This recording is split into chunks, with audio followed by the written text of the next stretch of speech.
अस्सलाम वालेकुम। Salman trades and farming में वेलकम। वीवर्स, आज बात करेंगे पोल्ट्री फार्मिंग की भी और जर्मन शेफर्ड की भी कि उनको अगर इकट्ठे रखते हैं एक जगह पर तो उन दोनों की एक दूसरे के साथ क्या एहतियात है करनी है। ठीक है, तो पहले बात कर लेते हैं पोल्ट्री फार्मिंग की कि पोल्ट्री फार्मिंग में आपने किन किन चीज़ों का ख्याल करना है कि आपकी मुर्गियाँ अंडे भरपूर दें और फिर उस अंडों से आप जब मुर्गियाँ कुरुक हो जाएं तो वो अंडे मुर्गियों के नीचे रख के किस तरीके से आपने निकालने हैं। अब दो तरीके होते हैं अंडों से चूज़े निकालने के। एक तो जब आपकी मुर्गी कुड़क हो जाए तो अंडे आपने जमा किए होते हैं वो उनके नीचे रख के आप निकलवा लें। दूसरा इंक्यूबेटर वाला ऑप्शन होती है। तो सर्दियों में, सख्त सर्दियों में कोशिश करें इंक्यूबेटर का इस्तेमाल कम करें या ना ही करें तो बेहतर है। और सख्त गर्मियों में भी, क्योंकि उस वक्त इंक्यूबेटर के वो रिज़ल्ट नहीं आते। उस टाइम पे कोशिश करें कि मुर्गी के थ्रू ही आप अंडे निकलवाएं। और दूसरे नंबर पर बात ये कर लेंगे कि कौन सी मुर्गी अंडों में बैठती है, कौन सी नहीं। तो अंडों पे वही मुर्गी बैठेगी जो देसी तरीके से ख़ुद अंडे में से हैच हुई निकली हुई होगी। अगर आप इंक्यूबेटर से निकाले हुए चूज़े को लेके चलेंगे तो वो दोबारा बड़ी होके अंडों पे नहीं बैठती।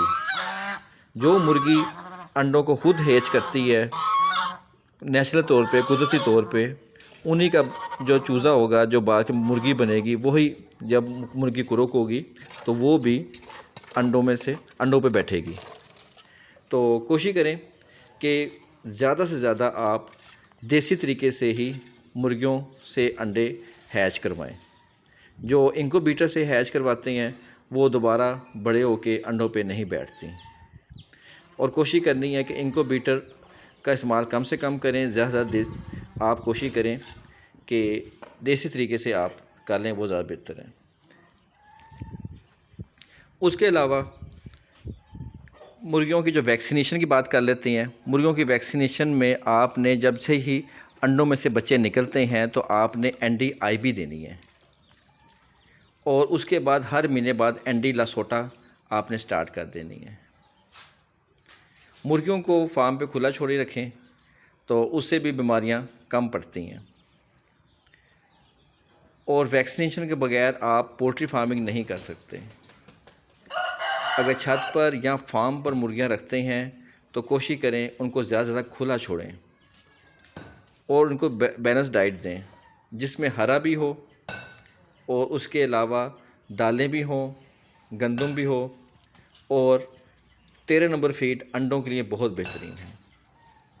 सर्दियों में मुर्गियां अंडे कम कर देती हैं, लेकिन अगर उनको गर्म खुराक दें, जैसे 13 नंबर फीड गर्म होती है, तो ये अंडे बढ़ा देती हैं।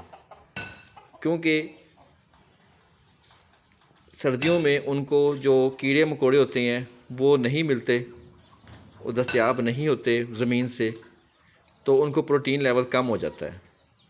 तो वो हमें मसनूई तरीके से जो बाज़ारी फीड होती है, वंडा होता है, उससे देने पड़ते हैं। दूसरे नंबर पर यह है कि जर्मन शेफर्ड को फार्म पे खुला ना छोड़ें, क्योंकि फार्म पे आपने मुर्गियां जो खुली छोड़ी हुई हैं तो जगह जगह बीट करती हैं। तो उनकी बीट अगर वो जर्मन शेफर्ड खा ले तो बड़ी बुरी तरह बीमार हो जाता है।